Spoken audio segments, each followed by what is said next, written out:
Hello students, this is Dr. Amit Juneja, lecturer economics, Shahid Balwinder Singh Government Senior Secondary Smart School, Sabuana District, Fazilka, and I welcome you all in this channel, Amit Juneja Economics. So in today's lecture, we will discuss about various types of circular flow of income and output. In the last lecture, we have discussed about the circular flow of income and output in a two-sector economy model. Now we discussed about the same two-sector economy model with the financial sector. Number 3, the three-sector economy model. Number 4, the four-sector economy model. So first of all, we will discuss about a two-sector economy model once again so that we can revise the concept as we have done in the last lecture. So now we discuss a two-sector economy model. तो जो हमारा last lecture था उसके अंदर हमने two sector economy model को discuss किया था। अब इसमें हम एक चीज जो है वो और ऐड कर रहे हैं जो हमारे लास्ट लेक्चर के अंदर जो है वो पेंडिंग रह गई थी, और वो ये थी कि जब भी हमने टू सेक्टर इकोनॉमी मॉडल या थ्री सेक्टर इकोनॉमी मॉडल और the four sector economy model हमने फ्रेम करना है तो उसके अंदर हमने अजम्पशंस जो हैं वो जरूर लेनी है, क्योंकि अजम्पशंस जो हैं उसका इकोनॉमिक्स के अंदर एक बहुत बड़ा कंट्रीब्यूशन होता है। जब भी हम कोई भी इकोनॉमिक एनालिसिस करते हैं या कोई भी इकोनॉमिक मॉडल फ्रेम करते हैं तो उसके अंदर assumptions लेना जरूरी हो जाता है, so that we can save a model or theory or law or principle in order to be failed, ताकि हम अपने जो लॉ है, थ्योरी है या कोई भी हमने जो प्रिंसिपल्स फ्रेम किए हैं हम उनको फेल होने से जो है वो बचा सकें। तो जब भी हमने ये सारे मॉडल्स बनाने हैं तो हर एक मॉडल के अंदर हम कुछ ना कुछ assumptions जो हैं वो लेके चलेंगे। तो जब भी आप एक टू सेक्टर इकोनॉमी मॉडल जो है उसको अटेम्प्ट करें तो उसके अंदर आपने सबसे पहले एक टू सेक्टर इकोनॉमी मॉडल का मीनिंग लिखना है। ये टू सेक्टर इकोनॉमी मॉडल जो है वो क्या होता है, जो हमने कल डिस्कस किया था कि उसके अंदर क्या होगा।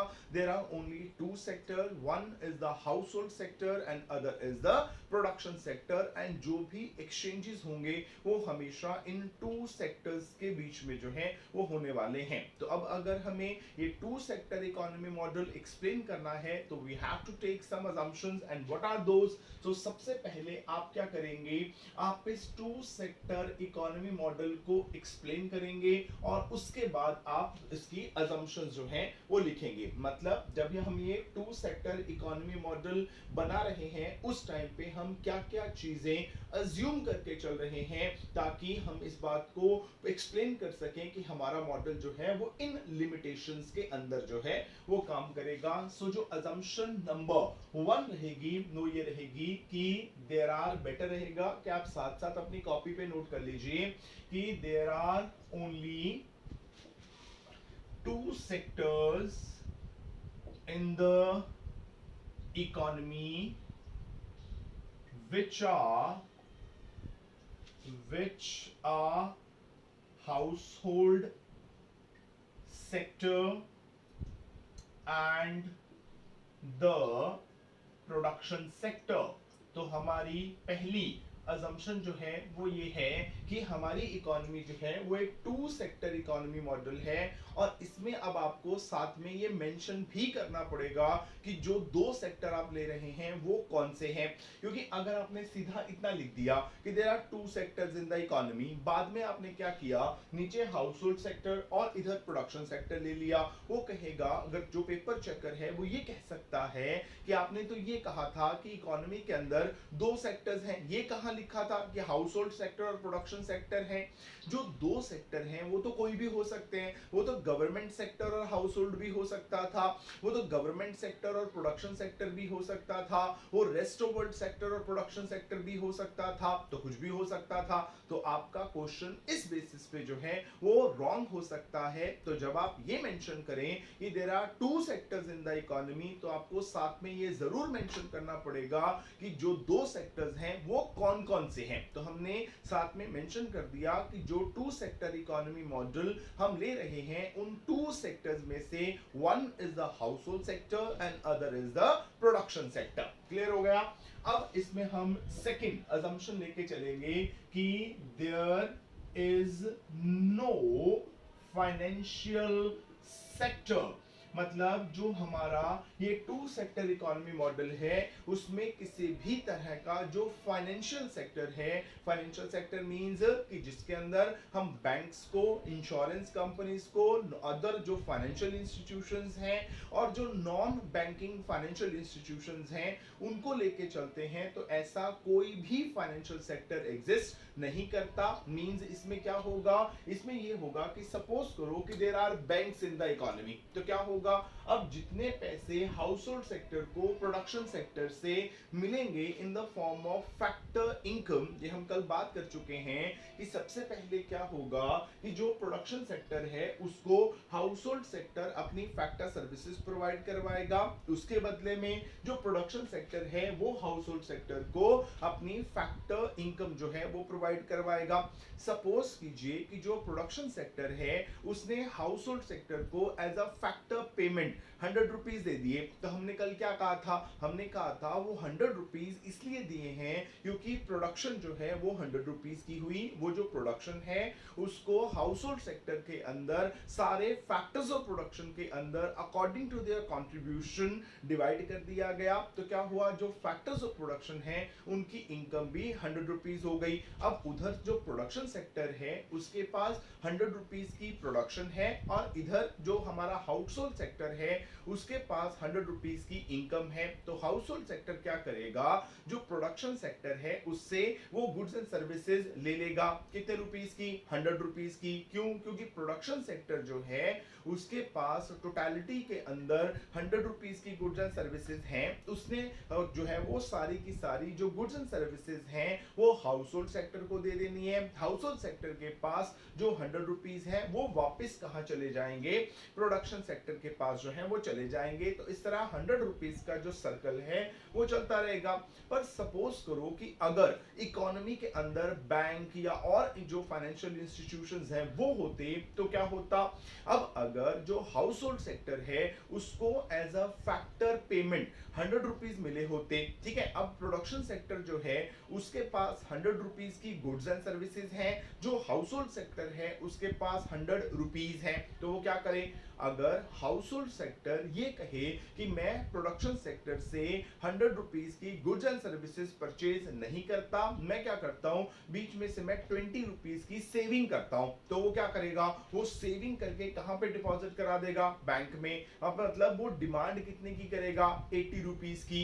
मतलब अब प्रोडक्शन सेक्टर जो है वो हाउस होल्ड सेक्टर को 100 रुपीस की गुड्स एंड सर्विसेज सेल नहीं कर पाएगा, बल्कि अब जो सेल कर पाएगा वो 80 रुपीस की कर पाएगा। तो इसका मतलब अब प्रोडक्शन सेक्टर जो है वो हाउस होल्ड सेक्टर को 100 रुपीस दे रहा है, पर उसके बदले में जो हाउस होल्ड सेक्टर है वो प्रोडक्शन सेक्टर को 80 रुपीस दे रहा है। इसका मतलब सर्कल तो गड़बड़ हो गया, ठीक है ना। तो हम ये मान के चल रहे हैं इसके अंदर कि ऐसा कोई भी फाइनेंशियल सेक्टर नहीं है, कोई बैंक नहीं है, कोई फाइनेंशियल इंस्टीट्यूशंस नहीं है, कुछ नहीं है। अब इसका मतलब ये होगा कि जितने पैसे फैक्टर पेमेंट की फॉर्म के अंदर production sector house hold sector को देगा, हाउस होल्ड सेक्टर उतने ही पैसे जो है वो प्रोडक्शन सेक्टर को वापस कर देगा, so that the circle of 100 rupees जो है वो रिमेन अपना बना रहे। ओके, तो हम मान के चल रहे हैं कि किसी भी तरह का कोई भी फाइनेंशियल सेक्टर एग्जिस्ट जो है वो नहीं करता। नंबर 3, हम क्योंकि टू सेक्टर इकोनॉमी मॉडल लेके चल रहे हैं, इसका मतलब हमने जब शुरू में बात की थी हमने ये कहा था there are 4 sectors of an economy. 1 is the household sector, number 2 production sector, number 3 government sector and number 4 rest of world sector. पर हम कितने सेक्टर ले रहे हैं? 2। इसका मतलब हम मान के चल रहे हैं कि there is no government sector. तो इसमें हमें एक और असम्पशन लेके चलनी पड़ेगी कि there is no government sector as well। तो कोई भी गवर्नमेंट सेक्टर जो है वो नहीं है, ठीक है। अब इसमें हम एक और चीज मान के चलेंगे, वो क्या रहेगी, वो ये रहेगी कि अब सोचो हमने हाउस होल्ड सेक्टर ले लिया, प्रोडक्शन सेक्टर ले लिया, मान लिया कि फाइनेंशियल सेक्टर नहीं है, मान लिया कि गवर्नमेंट सेक्टर भी नहीं है, अब एक सेक्टर अभी और बाकी है, कौन सा, rest of the world sector. Rest of world sector के साथ हम क्या करते हैं, रेस्ट ऑफ वर्ल्ड के साथ हम इंपोर्ट और एक्सपोर्ट करते हैं। तो क्योंकि हम मान के चल रहे हैं कि सिर्फ टू सेक्टर इकोनॉमी मॉडल है, तो हमें ये भी मान के चलना पड़ेगा भी कोई भी रेस्ट ऑफ वर्ल्ड सेक्टर जो एग्जिस्ट नहीं करता। तो हम मान के चलेंगे कि क्या है, इकोनॉमी जो है वो क्या है, इकोनॉमी इज क्लोज्ड, इकोनॉमी जो है वो क्लोज्ड है। अब हमने बात की थी कि इकोनॉमी जो है वो दो तरह की होती है, एक होती है जिसको हम कहते हैं क्लोज्ड इकोनॉमी, एक होती है जिसको हम कहते हैं ओपन इकोनॉमी। क्लोज्ड इकोनॉमी क्या हुआ, हमने कहा था कि it's like a closed door, ठीक है, एक क्लोज्ड रूम है, तो उसमें क्या होगा, सारे दरवाजे बंद है, सारी खिड़कियां बंद है, मतलब कोई भी अंदर नहीं आ सकता, मतलब कोई भी इंपोर्ट नहीं होंगे और कोई चीज बाहर नहीं जा सकती, कोई भी एक्सपोर्ट जो है वो नहीं होंगे। एक होती है जिसको हम कहते हैं open economy, it's like a open room. अब ओपन रूम है, खिड़कियां दरवाजे सब खुले हैं, तो क्या होगा, चीज अंदर भी आएगी, मतलब इंपोर्ट भी होंगे और बाहर भी जाएगी, मींस एक्सपोर्ट भी होंगे। पर क्योंकि इसमें हम सिर्फ टू सेक्टर इकोनॉमी लेके चल रहे हैं, तो हम ये अज्यूम करके चलेंगे कि क्या होगा, किसी भी तरह का इंपोर्ट एक्सपोर्ट नहीं होता, इकोनॉमी जो है वो क्या है, वो क्लोज्ड है। Economy is closed so that there are no imports and export, okay? सो किसी भी तरह का जो इंपोर्ट और एक्सपोर्ट है वो नहीं हो रहा है, ओके? अगर हम ये assumptions लेके चलेंगे, only then we are able to frame a two sector economy model। अब क्या करते हैं, इन सारी चीजों को ध्यान में रखते हैं और इसके बेसिस पे हम अपने टू सेक्टर जो है वो ले लेते हैं। एक हमारे पास होगा हाउस होल्ड सेक्टर और एक इधर हम ले लेते हैं प्रोडक्शन सेक्टर। अब ये कोई रूल एंड रेगुलेशन में नहीं लिखा हुआ कि आपने जो हाउस होल्ड सेक्टर है उसको लेफ्ट हैंड साइड में लेना है और प्रोडक्शन सेक्टर को राइट हैंड साइड में लेना है। आप जिधर मर्जी ले सकते हैं, कोई इससे फर्क नहीं पड़ने वाला। सिर्फ आपने क्या करना है, जो एक्सचेंजेस हैं वो आपने सही दिखाने हैं। वो कैसे दिखाने हैं हम उसकी भी बात करेंगे। सबसे पहले आपने क्या करना है, सबसे पहले आप एक टू सेक्टर इकोनॉमी मॉडल का मीनिंग लिखेंगे। नंबर 2, उसमें आप उसकी assumptions लिखेंगे। फिर आप एक लाइन लिखेंगे नीचे अपनी कॉपी में, आपके नोट्स में, कि a two sector economy model is explained as under. ठीक है, तो आप क्या करेंगे, ये एक जो टू सेक्टर इकोनॉमी मॉडल है आप उसका एक फ्लो चार्ट जो है वो बनाएंगे। तो क्या होगा, सबसे पहले अब इसमें मैं दोनों चीजें दिखाने वाला हूं। आप इसमें जो है वो रियल फ्लो और मॉनेटरी फ्लो दोनों जो है वो देखने वाले हैं। तो अब सबसे पहले क्या होगा, जो प्रोडक्शन सेक्टर है वो क्या करेगा, हाउस होल्ड सेक्टर को अपनी फैक्टर सर्विसेज जो हैं वो प्रोवाइड करवाएगा। तो हम ऑलरेडी बात कर चुके हैं कि जो फैक्टर सर्विसेज हैं उसमें क्या आएगा, उसमें लैंड, लेबर, कैपिटल और एंटरप्रेन्योर जो है वो आ जाएंगे। अगर साथ में आपने फैक्टर सर्विसेज लिखनी है तो हम उसको भी लिख सकते हैं। तो मैं थोड़ा यहां से स्टार्ट कर लेता हूं। अब यहाँ पे सबसे पहले फैक्टर सर्विसेज जाएंगी। फैक्टर सर्विसेज आपने ब्रैकेट में लिख देनी है कि लैंड होगा, लेबर होगा, कैपिटल होगा और एंटरप्रेन्योर जो है वो हो जाएगा। अब क्योंकि ये जो फैक्टर सर्विसेज हैं ये सर्विसेज की फॉर्म के अंदर जा रही हैं, so what is this is a real flow. Okay, अब उसके रिटर्न के अंदर क्या होगा, जो प्रोडक्शन सेक्टर है वो क्या करेगा, वो हाउस होल्ड सेक्टर को क्या करेगा, फैक्टर पेमेंट करेगा। ठीक है, अब जो फैक्टर पेमेंट है वो किस फॉर्म में होगी, जो लैंड है उसको रेंट होगा, लेबर को वेजेस मिलेंगे, कैपिटल को इंटरेस्ट मिलेगा और जो एंटरप्रेन्योर है उसको प्रॉफिट मिल जाएगा। तो ये क्या हो गया, ये हो जाएगा मॉनेटरी फ्लो। ओके, सो उसके बाद अब प्रोडक्शन सेक्टर ने जो है वो प्रोडक्शन कर ली। अब वो प्रोडक्शन जो है वो किस चीज की होगी, either of the goods end of the services, तो वो जो सारी गुड्स एंड सर्विसेज हैं उसने किसको दे देनी है, हाउस होल्ड सेक्टर को। यानी अब जो प्रोडक्शन सेक्टर है वो क्या करेगा, वो जितनी भी गुड्स एंड सर्विसेज हैं जो भी उसने प्रोड्यूस की होंगी वो सारी की सारी गुड्स एंड सर्विसेज जो है वो किसको दे देगा, हाउस होल्ड सेक्टर को दे देगा। अब हाउस होल्ड सेक्टर का काम क्या है, ये जो goods and services production sector से हाउस होल्ड सेक्टर में आई हैं उनको कंज्यूम करना, तो ये क्या करेगा, इनको कंजम्पशन करेगा और इनको कंज्यूम करने के बदले में जो प्रोडक्शन सेक्टर है उसको क्या प्रोवाइड करवाएगा, उसको कंजम्पशन एक्सपेंडिचर जो है वो प्रोवाइड करवा देगा। तो क्या होगा, ये सर्कल जो है वो पूरा हो जाएगा। जो ब्लैक कलर से दिखाया है वो रियल फ्लोज हैं और जो मैंने रेड कलर से दिखाया है वो क्या है, वो मॉनेटरी फ्लोज हैं। तो इस तरह से ये circular flow of income and output in a two sector economy model और विदाउट द फाइनेंशियल सेक्टर क्या हो जाएगा, कंप्लीट हो जाएगा। अब आपने क्या करना है, इसको आपने इतना बना लेना है, बना के उसके बाद आपने इसकी एक्सप्लेनेशन देनी है। अब एक्सप्लेनेशन देने के टाइम पे बहुत सारे स्टूडेंट जो हैं वो कंफ्यूज हो जाते हैं, तो आपने उसमें थोड़ा सा ध्यान रखना है। आप क्या करें, आप ना नीचे एक हेड बनाएं, एक हेडिंग बनाएं, उसमें लिखें हाउस होल्ड सेक्टर, वो आपका मेन हेडिंग हो जाएगा। तो हाउस होल्ड सेक्टर लिख के उसके साथ एक लाइन लिखिए, the receipts and the payment of the household sector are explained as under. Okay, तो नीचे के उसमें एक सब टॉपिक बनाइए, रिसिप्ट भी हाउस होल्ड सेक्टर जो है वो क्या रिसीव करता है। तो क्या करेंगे, हम लिखेंगे first house hold sector receive factor payments or the factor income from the production sector with respect to the factor services given by the household sector to the production sector। तो एक क्या हुआ, जो household sector है उसको क्या मिला, factor services मिली। Number 2 हम लिखेंगे household sector receives goods and services from the production sector। हो गया, दो इसकी रिसीप्ट हो गई। अब नीचे आप लिखेंगे पेमेंट और किसकी, हाउस होल्ड सेक्टर की। तो हाउस होल्ड सेक्टर के नीचे दो सब हेडिंग्स बन जाएंगे, one is the receipt and other is the payment. तो उसको देना क्या है, तो उसमें लिखेंगे कि house hold sector provides factor services to the production sector so that the production sector can produce various types of goods and services।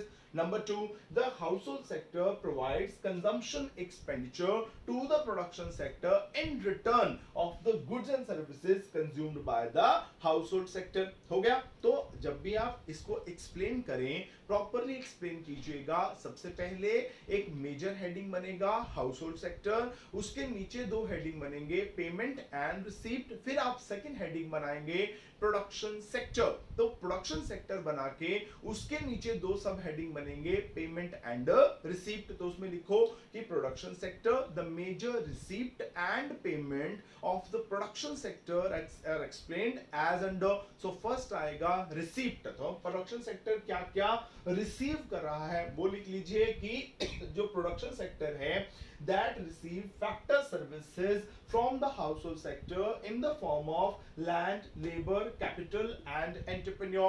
Number 2 हम लिखेंगे production sector receives consumption expenditure from the household sector in return of the goods and services provided by the production sector to the household sector। Done हो गया, तो इसकी receipt हो गई। अब जो प्रोडक्शन सेक्टर है इसकी पेमेंट लिखिए, इसने क्या क्या प्रोवाइड करवाना है।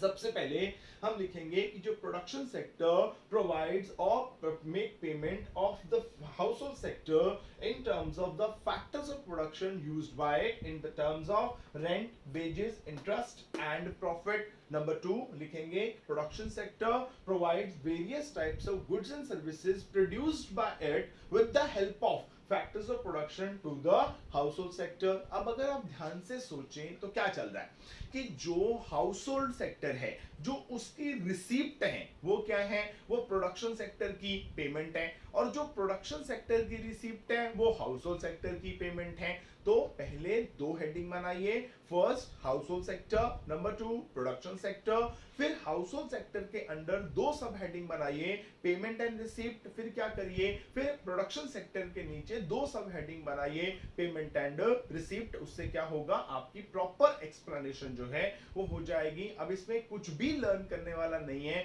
कुछ भी क्रैम करने वाला नहीं है। अगर आपको ये फ्लो चार्ट बनाना आ गया तो क्या होगा, इससे सारी ग्राफ जो है वो आपके और जो सारी एक्सप्लेनेशन है आपकी वो क्लियर हो जाएंगी। Okay, now it's okay. अब हम क्या करते हैं, अब हम इसी को थोड़ा आगे एक्सटेंड करते हैं, पर अभी भी हम टू सेक्टर इकोनॉमी मॉडल जो है वही लेके चल रहे हैं। पर इसमें हम क्या करते हैं, two sector economy model with the financial system. मतलब अब क्या करेंगे, अब हम भी प्रोडक्शन सेक्टर और हाउस होल्ड सेक्टर ही लेंगे, पर उसके साथ हम एक फाइनेंशियल सिस्टम और एक फाइनेंशियल सेक्टर जो है वो लेके चलेंगे। फाइनेंशियल सेक्टर कौन सा, वही बैंक आ जाएंगे, इंश्योरेंस कंपनीज आ जाएंगी, पोस्ट ऑफिस आ जाएंगे, जो अदर फाइनेंशियल इंस्टीट्यूशंस हैं वो आ जाएंगे, वो सारे जो हैं वो इसमें आने वाले हैं। ओके, तो अब हम क्या करेंगे, अब हम इसकी जो सेकंड अजम्पशन है वो हम यहाँ पे इसको छोड़ देंगे भी, कोई भी फाइनेंशियल सिस्टम जो है वो नहीं है। अब हम मान के चल रहे हैं कि फाइनेंशियल सिस्टम है। ओके, यानी अब हम ये मान के चलेंगे कि जितनी भी इनकम जो हाउस होल्ड सेक्टर है उसको हो रही है फ्रॉम द प्रोडक्शन सेक्टर, जरूरी नहीं कि वो अपनी सारी की सारी इनकम जो है वो प्रोडक्शन सेक्टर को वापस दे। वो क्या कर सकता है, उसका एक पार्ट अपने पास सेव करके भी रख सकता है। जब मैं कहूंगा कि अपने पास सेव करके रख सकता है, इट मींस कि वो जो सेविंग होगी वो कहां पे रखेगा, वो फाइनेंशियल सिस्टम के अंदर या फाइनेंशियल सेक्टर के अंदर रखेगा। क्योंकि देखो दो तरह की सेविंग होती है, ठीक है। आमतौर पे बुक्स इस तरह को एक्सप्लेन नहीं करती। एक सेविंग होती है जिसको हम कहते हैं आइडियल सेविंग, IDEAL, आइडियल। एक होती है आइडल, ठीक है। आइडियल होता है अच्छी सेविंग, आइडल होता है बेकार सेविंग। अगर जो आपने सेविंग की, अगर आप उस सेविंग को अपने पास ही रख लेते हैं, ठीक है। मान लीजिए कि मेरी सैलरी जो है वो 30,000 पर मंथ है, उसमें से मैंने 5,000 की सेविंग की और वो 5,000 मैंने अपने पास ही रख लिए, तो उसका क्या फायदा हुआ। अब ये तो है नहीं कि वो 5,000 रुपीज जो है उन्होंने, अगर मैं नॉन वेजिटेरियन हूं तो वो अंडे देंगे, है ना, तो 5,000 के 10,000 बन जाएंगे। या अगर मैं वेजिटेरियन हूं तो वो 5,000 जो है वो दूध देना शुरू कर देंगे। ऐसा तो कुछ होना नहीं है। वो जब हम छोटे होते थे तो हमें एक ना एक चीज बताई जाती थी, आज हम अगर उस चीज को सोचते हैं तो थोड़ा हंसी भी आती है। वो एक ना मोर पंख होता था, तो उसको कहा जाता था कि आप ना इसको अपनी बुक में रख लीजिए, तो क्या हो जाएगा, थोड़े दिनों के बाद ना ये 1 के 2 हो जाएंगे। वो आज तक तो कभी 1 के 2 हुए नहीं है। तो यही चीज है, वो जो सेविंग आपने अपने पास रख ली वो 1 की 2 नहीं होनी है, वो 5,000 के 5,000 ही रहेंगे। वो बेकार हैं, वो इकोनॉमी के किसी काम नहीं आएंगे, वो बेकार पैसे हो गए। पर अगर आपने वही 5,000 रुपीज जो हैं वो अगर आपने किसी बैंक में रख दिए होते तो क्या होता, बैंक आपको उसके ऊपर रेट ऑफ इंटरेस्ट देता, ठीक है। अब आपको मान लीजिए कि उसने 10% रेट ऑफ इंटरेस्ट देना है, तो क्या होगा, मतलब उसको पता है कि अगर आप 5,000 डिपॉजिट करा रहे हैं तो आफ्टर 1 ईयर और with rate of interest of 10% आपको 5,500 जो है उसने वापस देने हैं, मतलब 500 एक्सेस में देने हैं। अब बैंक उस पैसे को अपने पास नहीं रखेगा, वो क्या करेगा, उस पैसे को आगे किसी को लोन पकड़ा देगा, ठीक है। अब उस तो मान लो उसने बोल दिया कि मैं आपसे 20% रेट ऑफ इंटरेस्ट जो है वो लेने वाला हूं। अब उसको 5,000 दिया, उससे 20% रेट ऑफ इंटरेस्ट लेना है, मतलब 1,000 लेगा, बीच में से 500 आपको दे देगा।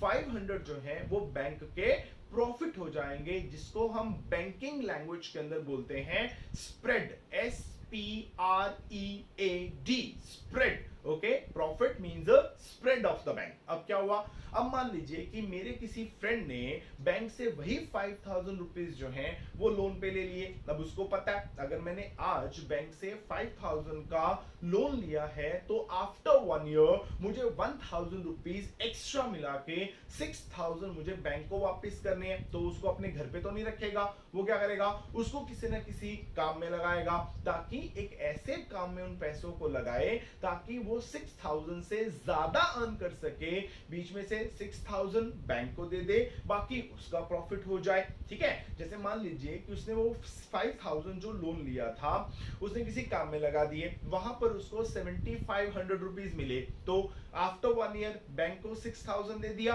1,500 उसका हो गया। अगर उसने वो पैसे किसी काम में लगाएगा तो किसी न किसी चीज की डिमांड करेगा, मतलब इकोनॉमी में डिमांड क्रिएट होगी। अब डिमांड बढ़ेगी तो जो प्रोड्यूसर्स हैं वो ये सोचेंगे कि इकोनॉमी के अंदर जो डिमांड है वो बढ़ गई है, तो हमें क्या करना चाहिए, हमें ज्यादा प्रोडक्शन करनी चाहिए। तो प्रोड्यूसर ज्यादा प्रोडक्शन करने की ट्राई करेंगे। अब प्रोडक्शन ज्यादा करनी है तो ज्यादा लोगों को काम देना पड़ेगा, तो क्या होगा, उससे ज्यादा लोगों को काम मिलेगा, एम्प्लॉयमेंट का लेवल बढ़ जाएगा।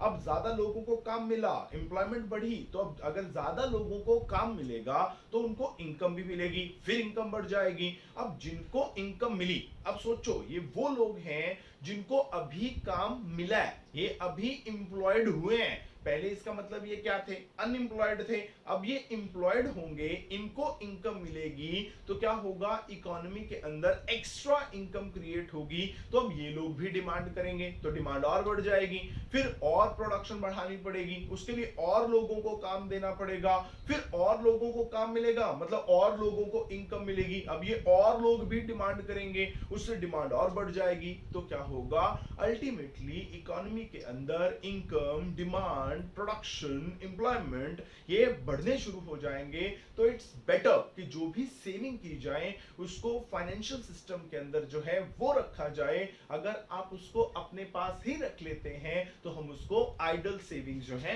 वो बोला करेंगे। तो इसीलिए जब भी हम इकोनॉमी के अंदर बात करते हैं तो जो फाइनेंशियल सिस्टम है उसकी इंपॉर्टेंस बहुत ज्यादा जो है वो बढ़ जाती है। तब हमारी एक अजम्पशन बीच में हमने कट कर दी, यानी अब हमारी अजम्पशन जो है वो कितनी रह गई, there are two sector in the economy which are household sector and production sector as well. चलो वो उसको हम नंबर 2 में डाल देते हैं, तो हम बोलेंगे कि there is also the existence of a financial system.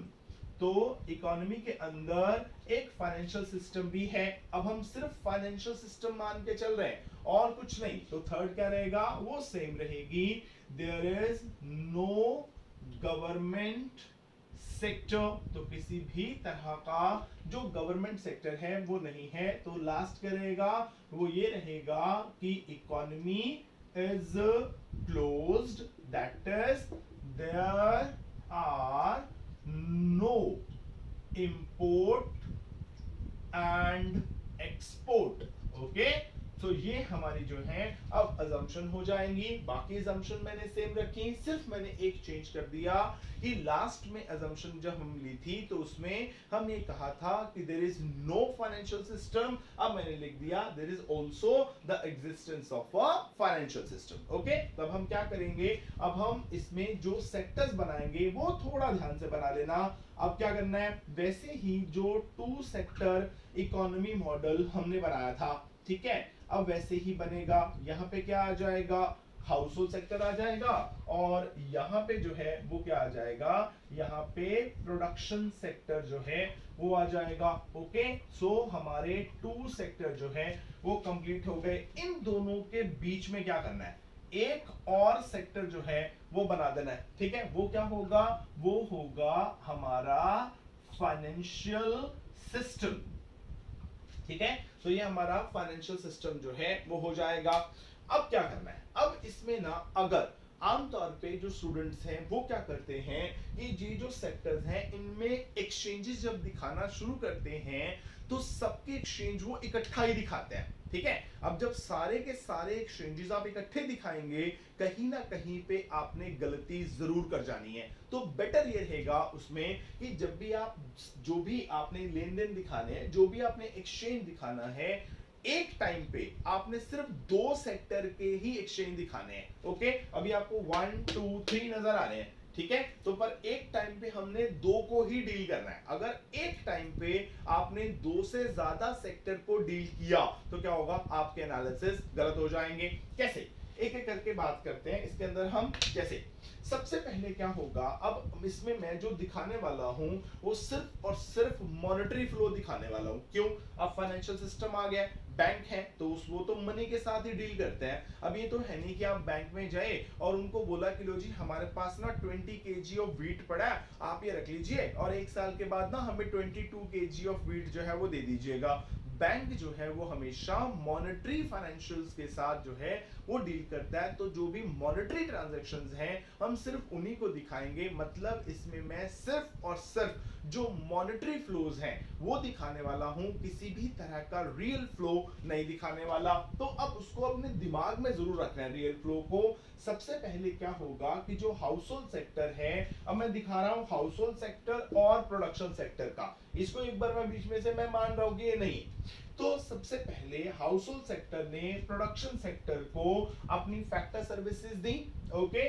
उसके बदले में जो प्रोडक्शन सेक्टर है उसने क्या किया, जो हाउस होल्ड सेक्टर था उसको प्रोवाइड करवाई फैक्टर पेमेंट, ठीक है। अब बार बार फैक्टर पेमेंट लिखने की जरूरत नहीं है, आप सिर्फ इतना लिख देंगे फैक्टर पेमेंट, तो इट इज अंडरस्टूड कि फैक्टर पेमेंट जो है वो लैंड, लेबर, कैपिटल, एंटरप्रेन्योर को मिलने वाली है इन terms of rent, interest, wages and profit, okay. So production sector ने हाउस होल्ड सेक्टर को फैक्टर पेमेंट दी। अब साथ के साथ क्या होगा, जो प्रोडक्शन सेक्टर है वो हाउस होल्ड सेक्टर को गुड्स एंड सर्विसेज भी देगा, but that is a real flow जो हमने दिखाना नहीं। अब वो गुड्स एंड सर्विसेज को जो हमारा हाउस होल्ड सेक्टर है वो क्या करेगा, वो कंज्यूम करेगा, और उसके बदले में जो भी प्रोडक्शन सेक्टर है उसको प्रोवाइड करवाएगा कंजम्पशन एक्सपेंडिचर, ठीक है। तो अब सोचो, अब प्रोडक्शन सेक्टर और हाउस होल्ड सेक्टर दोनों के अंदर और किसी तरह का कोई एक्सचेंज नहीं है, मतलब हमने इसको और इसको डील कर लिया। अब हमने क्या करना है, अब ये दो सेक्टर हो गए, अब हम इन दोनों को पकड़ लेते हैं, एक हाउस होल्ड सेक्टर और एक financial sector. House hold sector कौन है, ये हम हैं। तो हम क्या करते हैं, जितनी इनकम हमें प्रोडक्शन सेक्टर से मिलती है, हम कई बार क्या करते हैं, वो सारी की सारी income in the form of expenditure हम प्रोडक्शन सेक्टर को प्रोवाइड नहीं करवाते, कुछ पैसे सेविंग के तौर पे कर लेते हैं। तो क्या होगा, अब हाउस होल्ड सेक्टर करेगा सेविंग। अब जो वो सेविंग करेगा वो कहां पे रखेगा, वो बैंक में रखेगा। तो अब जो है, अब हाउस होल्ड सेक्टर ने क्या करा, उसने सेविंग्स की, और सेविंग्स करके उसने कहां पे रख दी, बैंक में। मतलब हाउस होल्ड सेक्टर जो भी सेविंग करेगा वो कौन सी सेविंग होंगी, वो होंगी हमेशा ideal saving, not the idle savings, okay.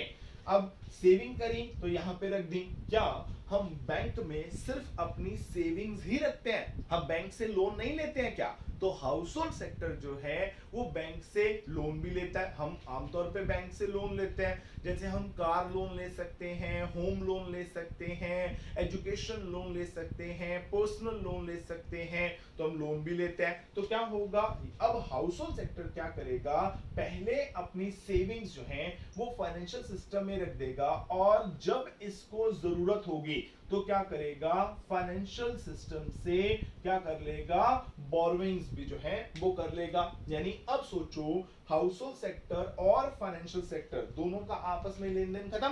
भी क्या हुआ, सेविंग करेगा तो रख देगा, जरूरत पड़ेगी तो बोरोइंग कर लेगा। वैसे ही जो प्रोडक्शन सेक्टर है, अब सेविंग तो ये भी करता है, तो ये क्या करेगा, जब ये सेविंग करेगा तो कहां पे रख देगा, ये अपनी सेविंग जो है वो फाइनेंशियल सिस्टम के अंदर जो है वो रख देगा। यानी अब एरो जो है वो किधर लगेगा, वो फाइनेंशियल सिस्टम वाली साइड में लगेगा, ठीक है। जब इसको जरूरत होगी प्रोडक्शन सेक्टर को, तो ये क्या कर लेगा, ये भी अपनी बोरोइंग्स जो है वो फाइनेंशियल सिस्टम से कर लेगा। यानी अब फाइनेंशियल सिस्टम और प्रोडक्शन सेक्टर जो है इनका भी आपस में एक्सचेंज जो है वो खत्म, ठीक है। तो अब ये हमारा जो है टू सेक्टर इकोनॉमी मॉडल बना with the financial system, okay. अब आपने क्या करना है, जैसे हमने पिछली बार जो हमने two sector economy without the financial system किया था, उसमें जो हमने एक्सप्लेनेशन की थी, अब इसकी एक्सप्लेनेशन भी वैसे ही रहेगी। सबसे पहले क्या करेंगे, सबसे पहले हम बनाएंगे एक मेजर हेड, वो क्या रहेगा, house hold sector. House hold sector के अंदर दो चीजें रहेंगी, रिसीप्ट एंड पेमेंट। अब रिसीप्ट क्या हो रहा है हाउस होल्ड सेक्टर को, हम लिखेंगे house hold sector receive factor payment from the production sector and also gets borrowing from the financial system, okay। इसका और अब इसका हो गया।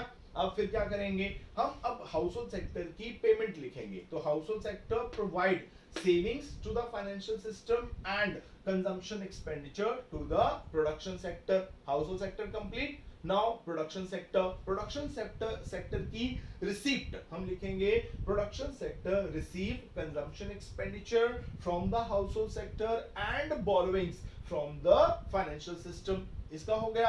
अब इसकी पेमेंट प्रोडक्शन सेक्टर की, ये क्या पेमेंट कर रहा है, तो production sector make payment of the factor services to the household sector and also deposit its savings with the financial system. इसका डन हो गया। अब आ जाओ फाइनेंशियल सिस्टम पे। फाइनेंशियल सिस्टम की रिसीप्ट क्या होगी, हम लिखेंगे financial system receives savings from the household sector as well as savings from the production sector. अब पेमेंट हम लिखेंगे, financial system provides borrowings or loans to the household sector as well as to the production sector. तो इसकी भी payment और receipt हो गई। तो जब भी हमने एक्सप्लेनेशन देनी है एवरी सेक्टर, उसका एक हेडिंग बनेगा, उसके नीचे उसके दो सब हेडिंग्स बनेंगे और उसके अकॉर्डिंगली वो एक्सप्लेन होगा। अगर आप ऐसे एक्सप्लेनेशन करेंगे तो कभी भी एक्सप्लेनेशन जो है वो रॉन्ग नहीं होंगी। सो आई होप कि अब आपको जो टू सेक्टर इकोनॉमी मॉडल है with the financial system and without financial system जो है वो क्लियर हो गया होगा। In the next lecture we deal about the 3 sector economy model and the 4 sector economy model, but that will be our next lecture. Till then, it's goodbye from my side. Thank you very much.